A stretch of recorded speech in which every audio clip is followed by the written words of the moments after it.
Hi, Mark. Welcome back to Philly. How are you? We love you here. You're basically a Philadelphian at this point. I feel a lot of love when I come to Philly. Did you decide to come here when you were doing the junket? Were you like, we need to go to Philly? Well, I did not get to pick all of the stops on the tour, but I was very happy to see Philadelphia on so it, for sure. When I got the email and they said, and I was like, oh, it's Zoom, and then it said live in person. I was like, oh my God! And what a treat that it's you. We're here, yeah. We're excited. I wish you had more time to visit all of our favorite spots and friends and and all the things. Yeah. So this movie is intense, definitely. I feel like the reason, I have like one important question, a couple of important questions, but I'll say this one first. So it feels like it marries two things that you talk about that you love so much, which is like boxing and your religion, right? And how important religion is to you. Is that why you were so drawn to this project?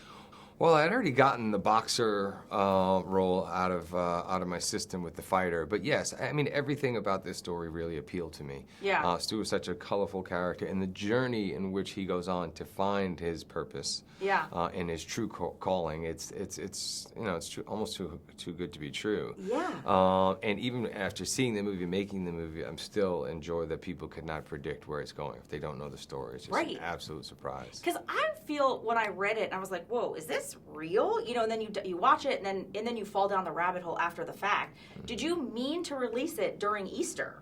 Was that the plan? It was not the plan when we started making the movie. We just wanted to get the movie made, certainly get the family's approval, the church, the archdiocese, and then we'd figure out how we were going to get the movie seen by people. Yeah. I always wanted it to be a theatrical release and not something that people watched on Netflix. I want people to experience it together in a theater, laughing and crying together.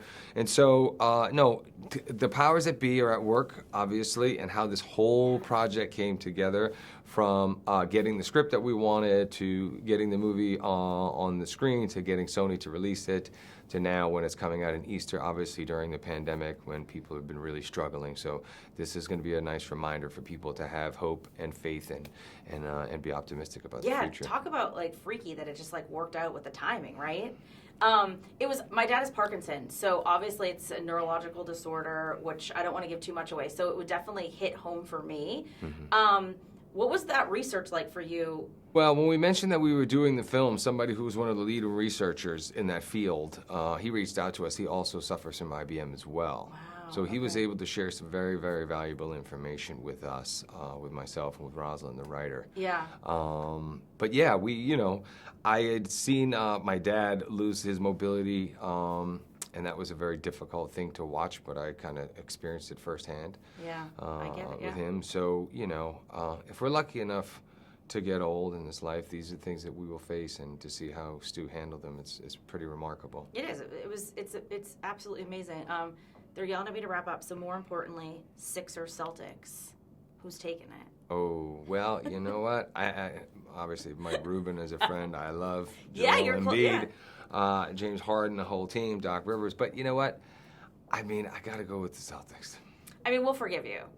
Like, you are Philly, but yeah. When the Eagles beat the Patriots in the Super Bowl, I was the only one celebrating. My wife was so angry.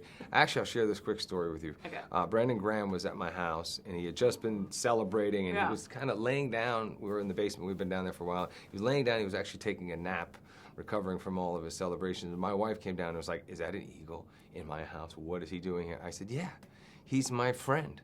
And I'm happy for him. He's celebrating." She was so upset because she's such a diehard Patriots fan. And she didn't really understand the level of loyalty that I have to put on an Eagles uniform, to wear Vince Papale's name, and what an honor that was for me. So I really did celebrate when the Eagles won. And Brandon's just amazing. And he's going to legend, and we're so glad that he's back. And that's cool. Thank you for sharing that. Yeah, but him and that strip sack, too. I mean, I didn't want to tell her that. That would have been the worst thing. All right, they're yelling at me. The movie's amazing. Good luck. So good to see you. And God bless you. Thank you so much.